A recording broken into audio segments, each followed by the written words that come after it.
Hey guys, what's up? Okay, I said I was going to take apart this Roma and show you guys the inners.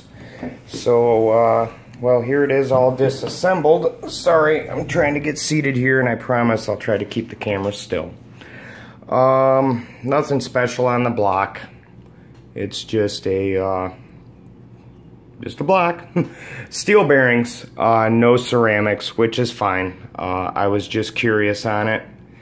And it's got the standard Nova front dual shield bearing. Just like I said, the same type of block you would see on any other engine. So that is that on there. The crankshaft, not balanced or nothing, just a typical crankshaft. I mean, it's still impressive. What really catches my eye is the sleeve, and I'll get to that in a minute. Here's the crank. So, yep, I don't really have much to say about that, to be honest with you. It's not balanced or anything like a team motor. We'll see how smooth it is when we get it running. Cooling head, you guys seen, low center of gravity. Not a whole lot of holes drilled in it like the Pico engine to keep it light, but it is still a pretty light cooling head. So, that's about it with that. It is cool. A lot of nice machine work in it. I'm trying to look at it and put it on the camera as well. There's a lot of oil in here, which is good. So there is the cooling head. Here's the piston. They're bigger in diameter, of course, because it is a bigger engine.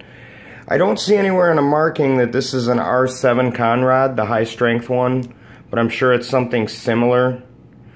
So it looks a lot like one. I'm sure the R7 Conrod is different size, of course, because this is an extra long stroke engine, so it's longer.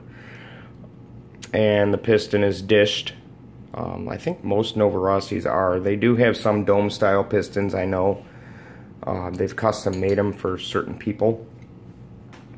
Here is the carburetor and the sleeve. I'll get to that in just a second. It's just like a standard nylon Novarossi carburetor, nothing special about it. 2 needles, which is excellent.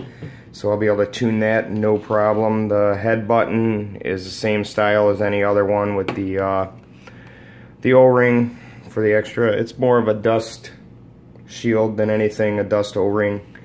And let's get on to the sleeve. Back plate is the same as any old back plate. Now the port work on this thing is kind of cool. I believe these down here are boost ports. I'm not really sure, but it is very unique. I've never seen something like this before, and if I have, it's been a very long time.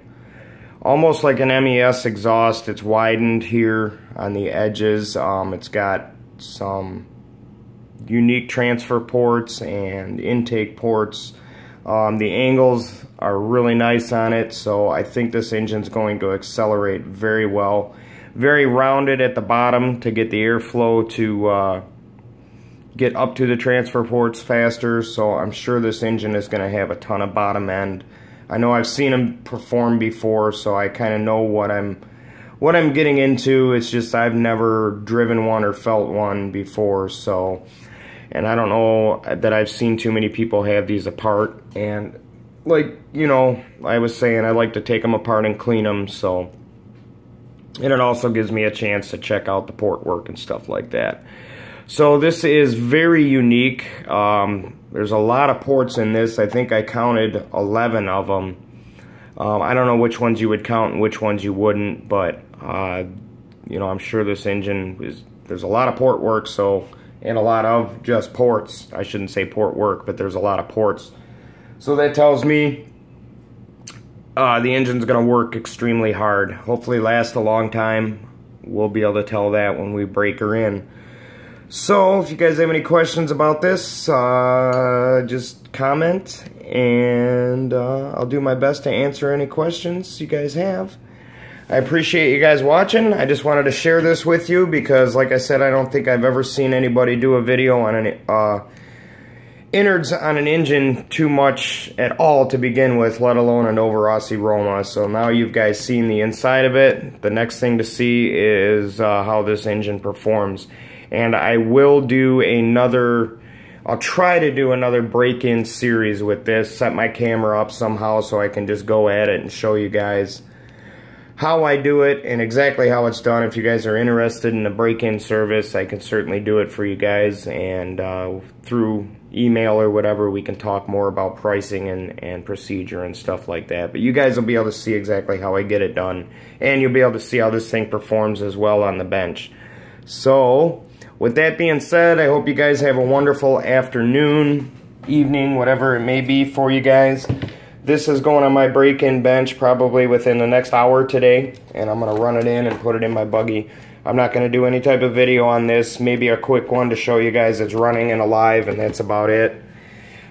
Not too much, but where my main focus will be is on this Roma, and then you guys will see exactly how I do my break-in service again. I've made some modifications, so I'll show you guys. Okay, you guys have a good one, and take care.